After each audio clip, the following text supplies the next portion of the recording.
ગુજરાતના ભગવાનજીભાઈ રૂપાપરાએ તેમના ગામમાં 2500 નાના મોટા માટલાઓથી એવું પક્ષી ઘર બનાવ્યું છે જેને જોવા માટે લોકો દૂર દૂરથી આવે છે।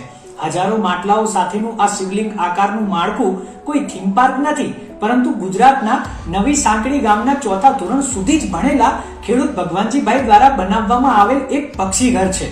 ભગવાનજીભાઈએ પોતાની સમજણથી 140 ફૂટ લાંબુ અને 40 ફૂટ ઊંચું બર્ડ હાઉસ તૈયાર કર્યું છે।